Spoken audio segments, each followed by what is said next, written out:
ये विक्टिम क्यों बनते हैं? इनको तो बनना चाहिए कि हाँ सामने से आकर काम करना चाहिए ना। देखिए ये कंचना जी कल से ना लगातार, कल से नहीं पिछले कुछ दिनों से भाई एक बहुत गंभीर चीज हुई पिछले सप्ताह, जो हमें पता है कि प्रधानमंत्री जी की मदर को गाली दी गई बिहार में। उसके बाद से कंचना जी ने एक बात लगातार बोली कि भाई विक्टिम क्यों प्ले करते हो, ये आपने लगातार बोला, और प्रधानमंत्री जी के बारे में भी बोला इन्होंने कि ये हर बार विक्टिम क्यों प्ले करते हैं। तो इन्होंने अब जब विक्टिम की बात करी, ये चीज आपके हिसाब से आप शिवम जी इसको कैसे देखते हैं, एंड क्या विक्टिम प्ले कर रहे हैं, कैसे इसको देखते हैं जरा? इंदिरा गांधी जी की जब हत्या हुई, इस देश को लॉस हुआ, नुकसान हुआ, इस देश ने प्रधानमंत्री खोया। उनकी उससे एक हफ्ते पहले की स्पीच है जिसमें उन्होंने कहा था कि मेरा खून का एक एक कतरा इस देश के काम आएगा। उस स्पीच को लेकर कांग्रेस वाले 3 महीने चुनाव में घूमे, 3 महीना। राजीव गांधी जी की जब जान गई, जब उनकी हत्या हुई, उसके बाद चुनाव सस्पेंड करके पूरे देश में उस पर सेंटिमेंटली वोट मांगे गए और तब चुनाव में गया। मेरे देश के प्रधानमंत्री जी की जब माता जी का स्वर्गवास 100 साल की उम्र में हुआ, आदरणीय प्रधानमंत्री जी एक आम आदमी की तरह गए, चुपचाप भाइयों ने उनकी अर्थी को कंधा दिया, एम्बुलेंस में खुद बैठकर गए और उनका जो भी क्रियाक्रम होता है उसे करने के बाद शाम को बैठक कर रहे थे। राजनीति कौन कर रहा है आप तय करिए। दूसरा, जहां तक बात एक इन्होंने छोटी सी बात की, उसको कहकर आगे बढ़ता हूं। इन्होंने एक वो शेर है कि वो मेरा कातिल ही मेरा मुंशिफ है, क्या मेरे हक में फैसला होगा। इस देश में मुसलमानों की बर्बादी में सबसे बड़ा अगर किसी का हाथ है तो वो कांग्रेस और उसके सहयोगी दलों का ही है। हम कह रहे हैं रोहिंग्या, इन्होंने उसमें मुस्लिम फंसा दिया। वो जूस को बहुत टेस्टी बनाने के लिए वो जबरदस्ती उसमें मतलब उसको मुसलमान फंसाने की क्या आवश्यकता है? क्या मैंने कहा अभी तक मुसलमान? क्या आपने कहा? अब आपने इनसे रोहिंग्याओं पर सवाल पूछा तो इन्होंने क्या कहा? नहीं, वो रोहिंग्याओं का नाम लेकर मुस्लिम को टारगेट करते हैं।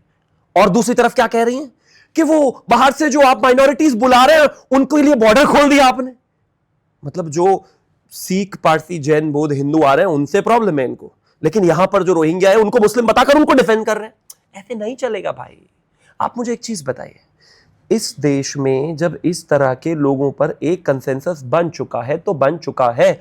और रही बात मुस्लिम की, कल ही तेजस्वी जी का एक वीडियो है, अभी आपने देखा होगा 2 दिन पहले हजरत बल दरगाह पर जो है अशोक चिन्ह को कुछ 5000 लोग हिंदू मुस्लिम जो है अशोक चिन्ह जो है उसको ईंटों से तोड़े जा रहे हैं।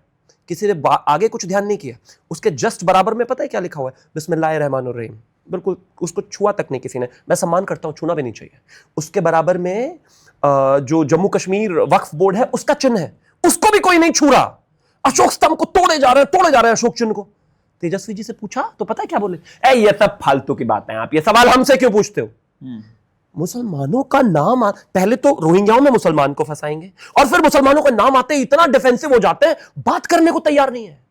अरे भाई, अशोक चिन्ह वही है जो हर कागज पत्तर से लेकर नोट से लेकर इस देश के हर एक दस्तावेज पर है, जिसके लिए वो सिपाही जो है जान देने को तैयार खड़ा हुआ है, जिसके लिए हमारे देश के जो लोग हैं वो शहीद होते हैं और लड़ते हैं दिन रात -45 में खड़े हुए हैं। वो आपको फालतू का मुद्दा लगता है क्योंकि वो मुस्लिमों ने किया है। तो तेजस्वी जी उस पर जवाब नहीं देंगे और पैरेलली क्या करेंगे? रुक जाइए, उस पर भी पैरेलली क्या करेंगे?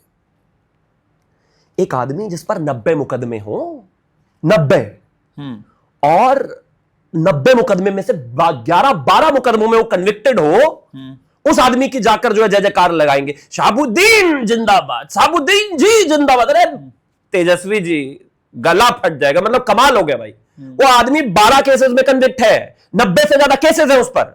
2 कट्ठा जमीन के लिए एक निर्वाचित चेयरमैन के घर में घुसकर 3 बेटों को जिंदा जला दिया था उस आदमी ने।